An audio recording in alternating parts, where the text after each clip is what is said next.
பார்த்திங்கன்னா ரொம்ப simple but ரொம்ப டேஸ்ட்டான நண்டு குழம்பு தான். எண்ணெய் ஊற்றி சோம்பு போட்டுக்கிறேன், ஒரு கையளவு சின்ன வெங்காயம், இஞ்சி பூண்டு, ஒரு பச்சை மிளகாய், ஒரு தக்காளி நல்லா வதக்கணும். இது பார்த்திங்கன்னா தேங்காய் அரைச்சி வச்சுருக்கேன், அதில் இன்றைக்கி தேங்காய் அரைச்ச குழம்பு தான். அதில் கொஞ்சம் புளி சேர்த்துக்கிறேன்.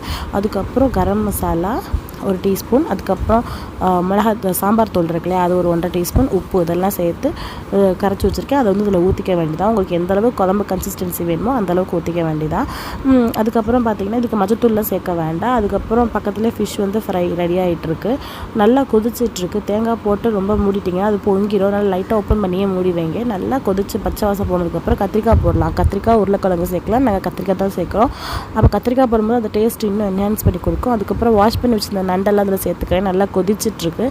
அதுக்கப்புறம் நண்டு சேர்த்துட்டு ஒரு 10 நிமிஷம் தான் மூடி போட்டு நல்லா நண்டெல்லாம் வெந்ததுக்கப்புறம் இறக்கிற வேண்டியதான். நல்லா ஓரளவு கெட்டியாக வரும் குழம்பு.